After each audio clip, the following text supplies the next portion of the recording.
What is up, everyone? It's Quinn here, and in today's video, I'm going to be going through my Week 5 top 18 quarterback rankings, splitting these guys up into different tiers.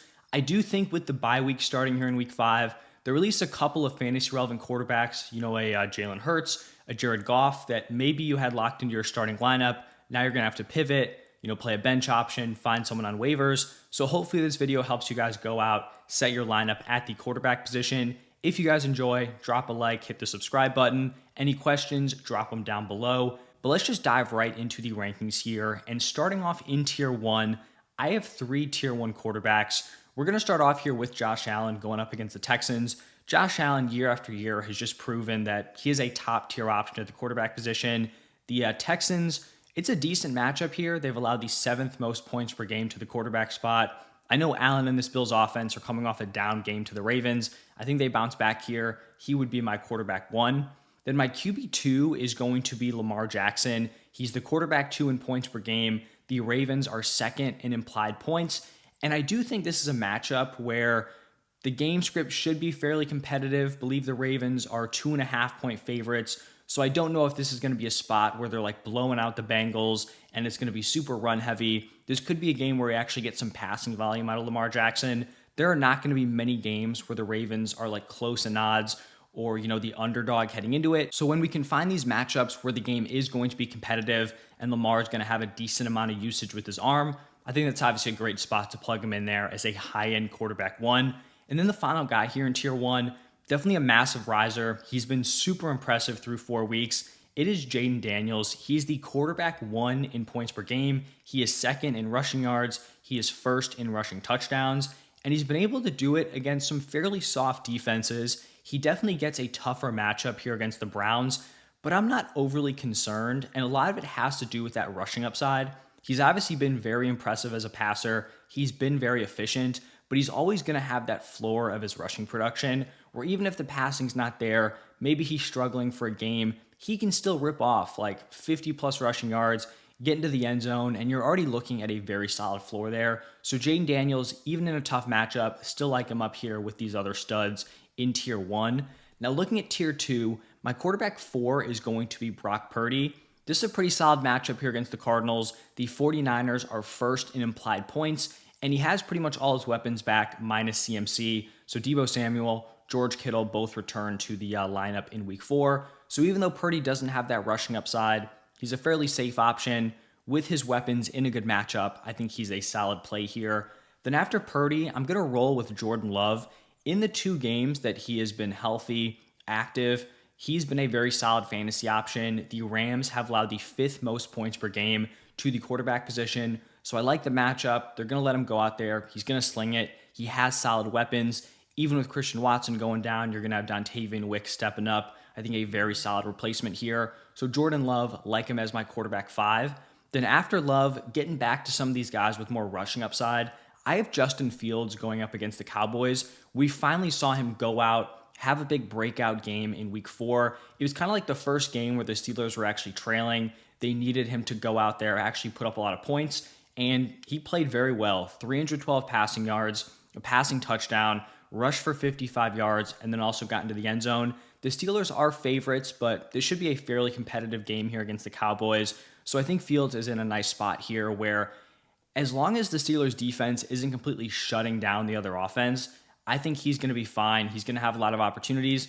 And just straight up from like a real life perspective, he has played very, very well this season. I've got a couple more tier 2 guys. My quarterback 7 is going to be Kyler Murray. And I'd be lying if I said Kyler hadn't been a little bit disappointing through 4 weeks. I think week 4 especially was a bummer. That should have been like a smash spot going up against the Commanders. It did not come through.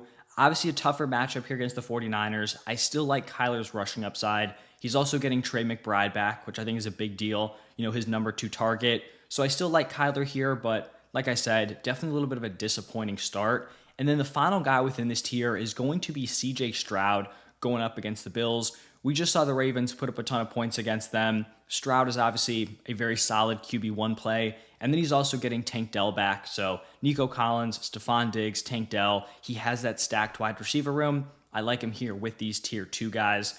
Now shifting into tier 3, I'm going to start off this tier with Joe Burrow going up against the Ravens. And Burrow's had 2 games where he has had Jamar Chase and T. Higgins healthy and playing. He has put up 25 and 16 points. With those weapons, Joe Burrow is always going to be a very relevant fantasy play. Obviously, a pretty tough matchup here going up against this Ravens defense, but this is a very good Bengals offense. They've been trailing in some games. The defense has allowed some, big numbers. So I do think this is a spot where there could be a lot of passing volume here in a game script where they are underdogs. Then after Burrow, I have Anthony Richardson. And I understand this might seem high, especially over some guys that have had some really strong starts to the season, because Anthony Richardson has not been great. But I like the matchup, and I also liked what we saw out of him in a small sample size last week. I think he only had a couple of drives, but he made some nice throws. He was using his legs. You look at this matchup here, going up against the Jaguars. They've allowed the most points per game to the quarterback position, so that's a great spot.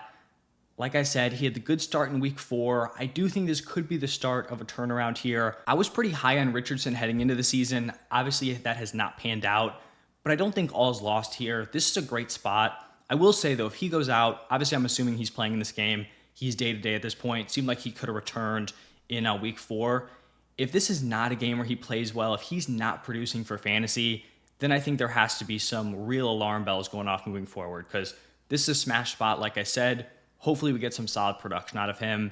Then after Richardson, I'm going to go with Geno Smith going up against the Giants. He's the QB8 in points per game. He's played very well to start off the season. He has the weapons. The Seahawks are also 4th in implied points. Now, this definitely could be a game script that's favoring a Kenneth Walker, a Zach Charbonnet, but I still think Geno Smith is going to get his if the Seahawks are putting up points. And then the final guy in this tier, I think a lot of you are going to think this is too low, and maybe it is. It's going to be Baker Mayfield going up against the Falcons.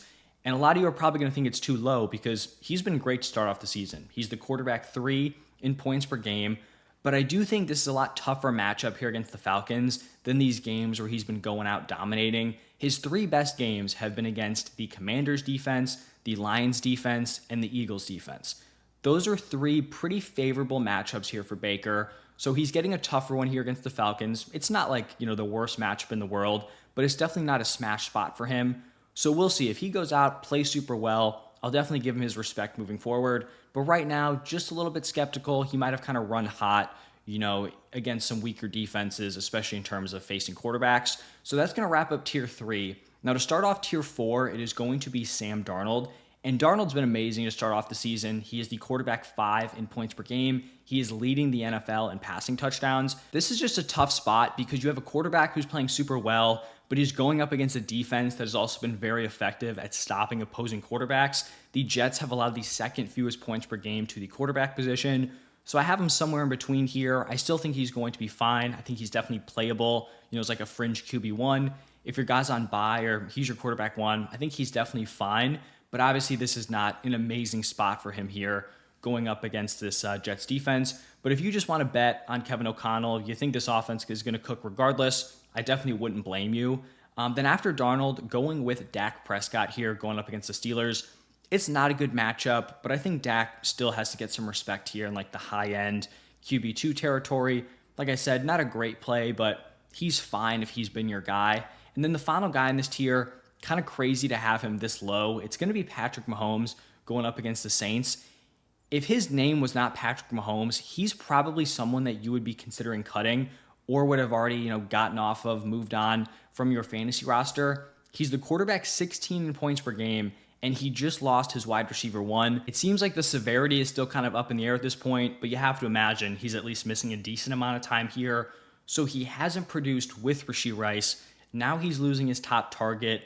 Obviously, he's still Patrick Mahomes, but at some point we have to adjust here and point out that he's also not someone who's getting a lot of production with his legs. So a guy like Anthony Richardson, he doesn't have to play super well from a real life perspective to produce for fantasy because the rushing production is there. Mahomes is obviously giving you something with his legs, but if he's not getting it done through the air, it is not going to happen for fantasy. So hopefully he bounces back here, but right now I'm not super optimistic, at least within this specific matchup.